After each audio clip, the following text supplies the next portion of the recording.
Hey everybody, Lieutenant Joe here for the Blue Heart webcast. So today I wanted to talk about something that's interesting to every police officer, I hope. In the course of our jobs, we do have to investigate strange or suspicious death scenes.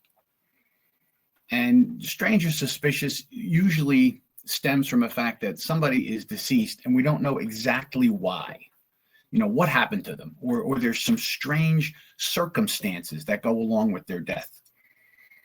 So as I was researching this a little bit more, I thought back to an actual case that I had worked with my partners that was, we went to a lot of strange, suspicious deaths, and most of them have very simple explanations. Something happened that somebody had some kind of medical condition they weren't aware of, and that led to a cascading series of events where they ended up dead. And then we have to investigate, gee, what happened to them? Why'd they end up like this?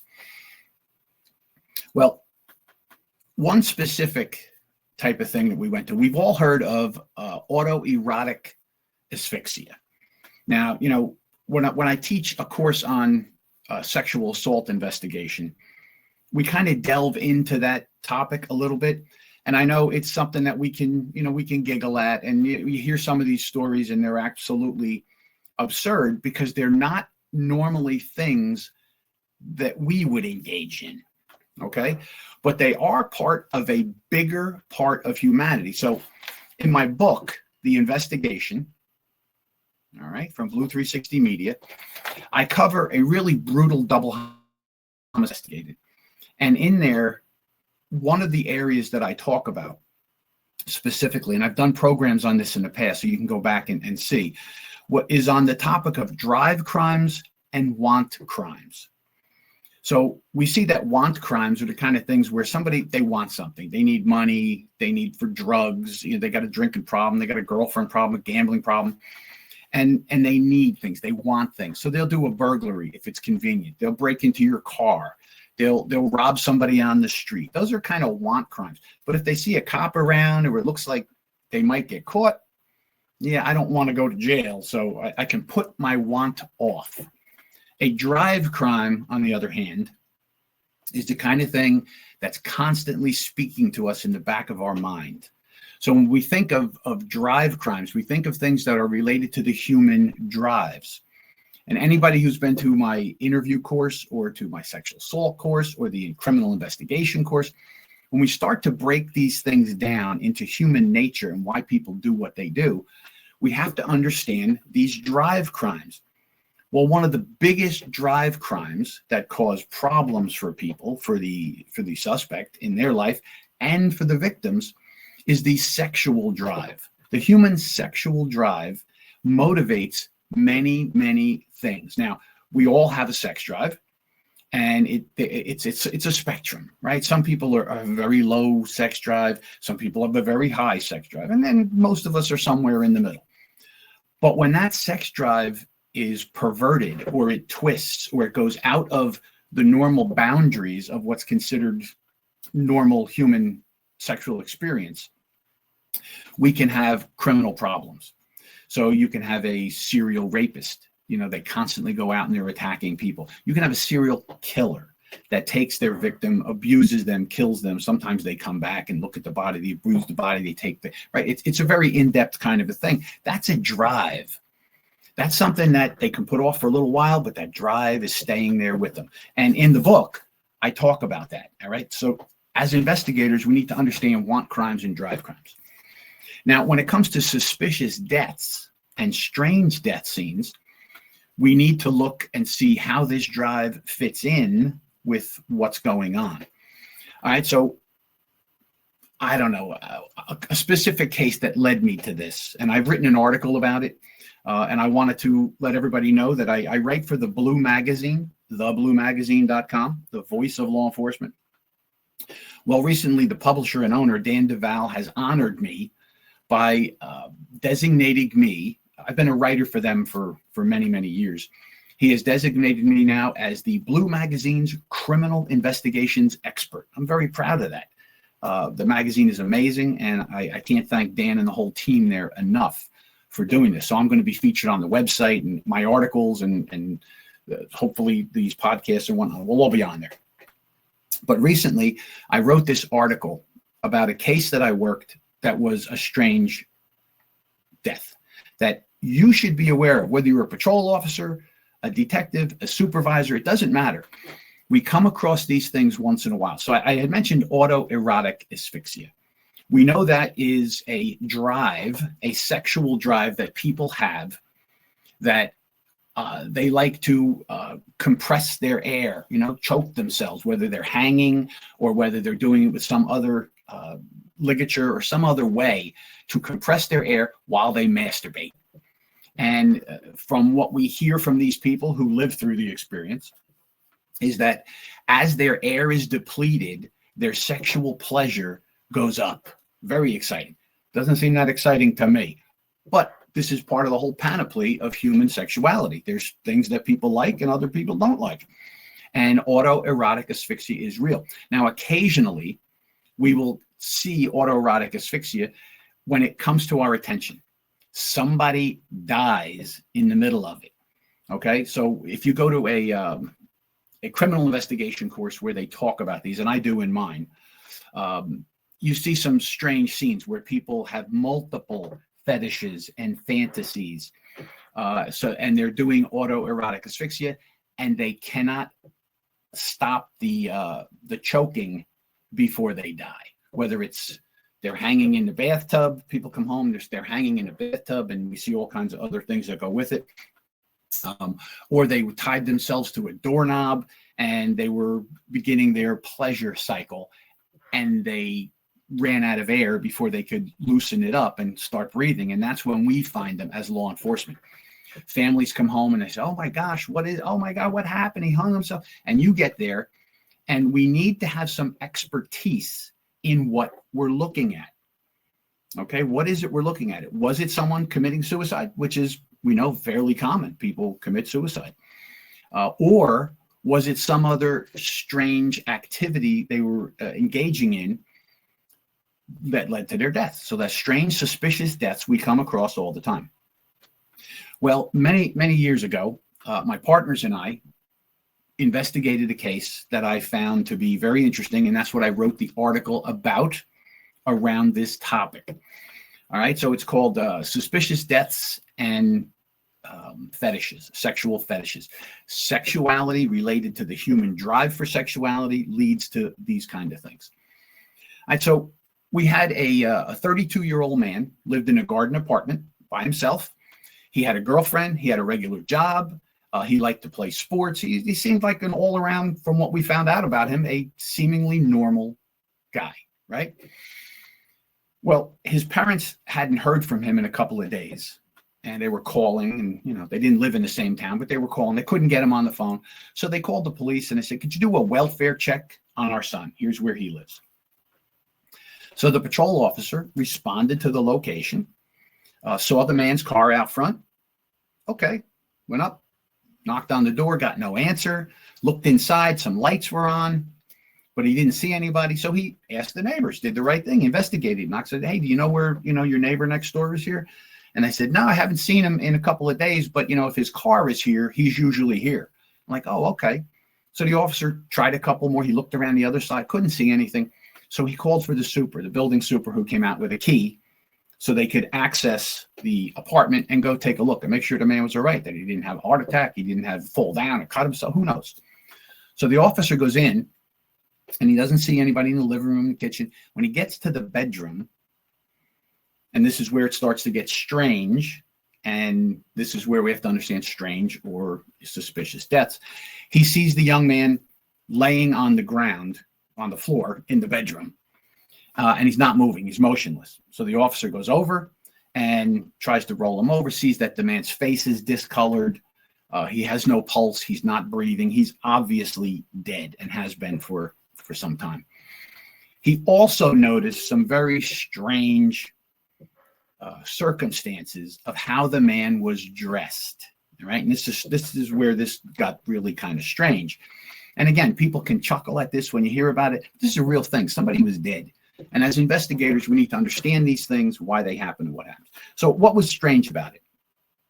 Well, the man was wearing a hockey helmet, and the helmet was snapped on really tight. That's strange.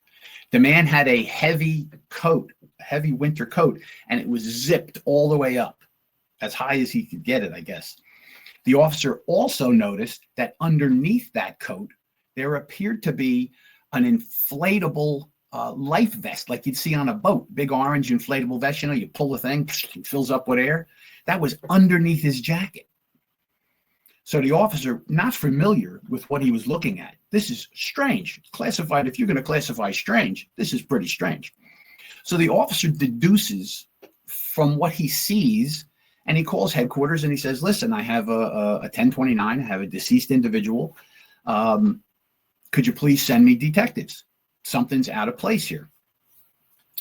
So my partners and I respond to the apartment and we talk to the patrol officer. While we're on our way over, he calls us on the phone. He says, listen, I think this guy probably died from some kind of injury playing sports. You know, he's got a hockey helmet on. Maybe he got hit in the head and came home and died. You know, maybe he had an aneurysm, concussion, who knows?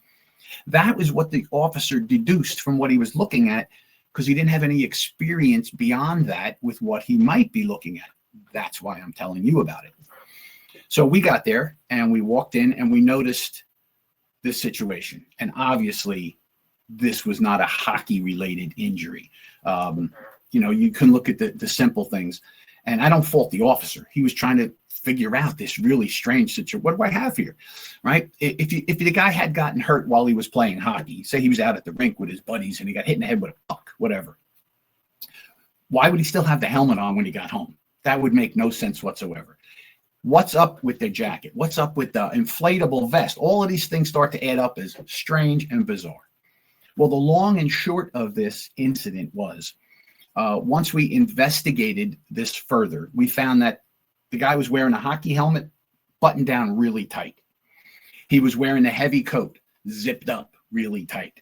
He had the inflatable vest underneath that he had pulled the handle and it inflated really tight and compressed. When he was removed from that clothing, we found underneath all of that, the man had taken a kiddie pool. You know those plastic kiddie pools that you blow up and the little kids splash around in? He had taken one of them and cut it up into the shape of a vest, melted it together, and he had inflated that. Then he put on the professional inflatable vest. Then he put on the coat. And what we're surmising was that he was involved in a sexual compression fantasy, fetish kind of a thing. That's what he liked. He liked to be compressed. Now, this was strange. You know, you don't see a lot of people involved in this, but we surmised that what happened was he put on the first vest, he put on the second vest, he put on the helmet, he zipped up his jacket, and then he pulled the ring to inflate the vest to really increase that compression. And then he was probably going to engage in some type of sexual activity with himself. And unfortunately, when that inflatable vest inflated, it cut off his air supply. And we saw some indications that he had been scratching at the neck, trying to get it off. And unfortunately, it cut off his air. He went unconscious and then he died. Now, you talk about a strange situation. Well, one of the things that we found in his apartment was a stack of commercially made magazines, right? These were not things, you know, you get off the internet. These are something he paid a subscription for or bought them in a store somewhere, all about compression fetishes and all different stories of people who do different things to enhance that feeling of compression. And there was a whole stack of these. So we started to understand what happened here. The guy was engaged in this sexual fetish of compression, and it got out of hand and he died. Now, like I said, this is some of the strange kind of things. The medical examiner classified his death as death by misadventure, accidental, because it didn't appear that he meant to do this. He was just engaged in this activity and he ended up dying. The key is you can come across one of these things. You never know when and where you're going to come across a thing like this, but you want to be aware that it's out there. So I wrote this article. It'll be on the Blue magazine at some point. If you want a copy of it now, it's pretty interesting. And I'm putting together a training course that I'm going to do about it as part of my sexual assault investigation course. But you can reach out to me at joe@pangarotraining.com, joe@pangarotraining.com, or my new email address for the magazine, joepangaro@thebluemagazine.com. Either way, you can reach out, and I'll send you a copy of the article now before it hits the magazine. All right, so I put this together so that you would understand these things that are out there. Now, some of the things we found in our research through these magazines and through dealing with psychiatrists and people who deal with people who have these kind of sexual fetishes that interfere with their life. All right, it's one thing you do something in your bedroom when nobody's around, you want to do it, you like it. Remember, there's that spectrum of sexual activity. When it starts to interfere with your life, or you start to involve other people who don't consent to these kind of things, that's when it becomes criminal, not just death by misadventure or some kind of injury you can do to yourself. So as we looked in this, there are lots of examples of people who will engage together. A couple will engage together because they like this. We saw one where a guy and his wife just were so excited sexually of the idea of compression that he would wrap her up with cellophane in the morning before work. He would wrap her all up nice and tight so she could hardly move, even went around her face and put a breathing tube in. Right now, you say that's bizarre. That is bizarre. Okay, that's strange, but that's part of that panoply of human sexuality. That's why we have to understand it. That drive is so strong, it does often lead to criminal activity and, unfortunately, unexpected. So in this particular instance we had learned about, the guy was going to go to work and his wife was going to stay like that all day, and that would build up their sexual energy. He would come home and they would, do what they were going to do, but they were all charged up because of it.